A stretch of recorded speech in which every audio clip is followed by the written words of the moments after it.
Olá, queridos irmãos, a paz do Senhor Jesus. Aqui é a diaconisa Sulemir Farias.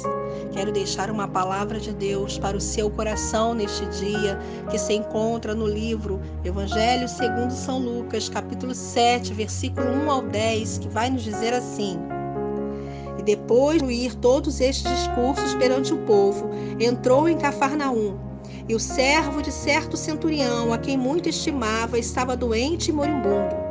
E quando ouviu falar de Jesus, enviou-lhes os anciãos dos judeus, rogando-lhe que viesse curar o seu servo. E chegando eles junto de Jesus, rogaram-lhe muito, dizendo: É digno de que lhe concedas isto, porque ama a nossa nação, e ele mesmo nos edificou a sinagoga. E foi Jesus com eles, mas quando já estava perto da casa, enviou-lhe o centurião os amigos, dizendo-lhe: Senhor, não te incomodes, porque não sou digno de que entres debaixo do meu telhado. E por isso, nem ainda me julguei digno de ter contigo. Dize, porém, uma palavra, e o meu criado ficará curado. Porque também eu sou um homem sujeito à autoridade, e tenho soldados sob o meu poder. E digo a este, vai, e ele vai. E a outro, vem, e ele vem. E ao meu servo, faze isto, e ele o faz. E ouvindo isto, Jesus maravilhou-se dele, e voltando-se disse à multidão que o seguia: Digo-vos que nem ainda em Israel tenho achado tanta fé. E voltando para casa, os que foram enviados acharam curado o servo enfermo. Só quem conhece a hierarquia romana e o poder das legiões romanas vai entender a força desta passagem e o porquê Jesus se impressionou tanto com a humildade, amor ao próximo e com a fé deste homem. O centurião era um comandante, uma pessoa que tomava conta de 100 líderes, 100 soldados romanos. Imagine isso há 100 mil anos atrás. Os soldados romanos eram como policiais federais, eram como homens de muita posição. Jesus não ficou impressionado com a vida deste homem, mas sim com a sua fé. O centurião também garantia a ordem social, pagamento de impostos e podiam executar competências judiciais e administrativas. Era um homem muito importante. Esse homem não era um israelita, mas veja a lição de humildade que ele nos deixou. Em Mateus capítulo 8, versículo 5, ele se dirige a Jesus implorando, mas Lucas esclarece que antes disso, ele pediu aos judeus que intercedessem a Jesus, porque ele não queria incomodar o mestre. Ele sabia do preconceito dos judeus com os romanos, por isso quis respeitar a resistência cultural daqueles que o cercavam.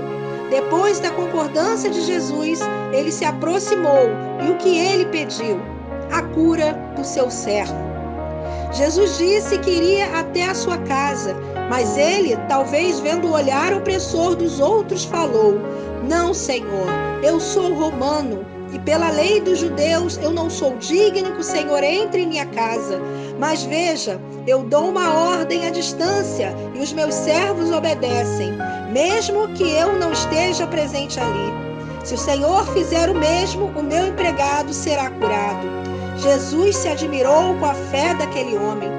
Vendo o exemplo desse homem, eu fico imaginando pessoas tão importantes e que têm um grau de generosidade tão grande. Pessoas solidárias com as outras, que são dignas de aplausos no céu. E outros que têm tão pouco, mas se sentem tudo. Deus não está preocupado com a sua posição social, com o seu status, se você tem alguma autoridade sobre coisas ou situações na terra. Deus está buscando pessoas com sinceridade, que andam em verdade, que não andam de mãos dadas com a mentira, mas que nos seus lábios há sempre a palavra da verdade. Pessoas solidárias, que pensam e amam ao seu próximo, que é o segundo mandamento dado por Deus. Eu vou lhe contar uma história. Certa vez, uma mulher, professora de uma escola, ela estava a oferecer um copo de leite a um aluno, porque este aluno estava faminto. Depois de anos, ela precisou se submeter a uma cirurgia muito cara. E não tendo como pagar, ela se desesperou. Assim que recebeu alta, esta mulher veio a receber a conta para sua surpresa, não podia pagar, porque era uma conta muito alta. Então, o hospital lhe enviou um extrato informando: custo total já pago, valor um copo de leite. Aquele aluno que ela ajudou tornou-se um doutor, um diretor clínico daquele hospital. Cuidado de como você trata as pessoas. Você pode precisar delas amanhã. Mesmo que na vida não tenhamos recompensas alguma, por sermos solidários, humildes, atenciosos com o mais simples.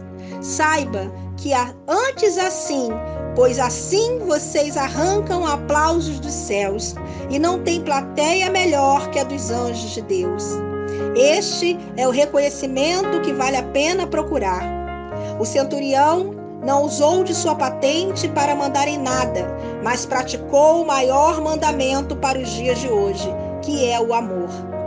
Que sejamos discípulos de Jesus, que possamos seguir o exemplo de Jesus nesta terra, que nos dê o maior exemplo de amor e humildade. Que sejamos praticantes da palavra de Deus e não somente ouvintes. Que possamos compadecer do nosso próximo e estender a mão para o caído. Que a nossa vida seja um exemplo de amor, de fé, de esperança, onde muitos possam seguir. Jesus disse: fazei discípulos. Seja a nossa vida exemplo de Jesus, onde pessoas tenham prazer e alegria de estar junto. Que possamos exalar o bom perfume de Cristo e impactar vidas através dos nossos exemplos. É o que Deus espera de nós. Se você gostou desta mensagem, deixe o seu like, compartilhe com seus amigos. Se você ainda não é inscrito no canal, se inscreva no canal. Que Deus abençoe a sua vida e nós nos veremos no próximo vídeo. Deus te abençoe. Fiquem todos na paz do Senhor Jesus.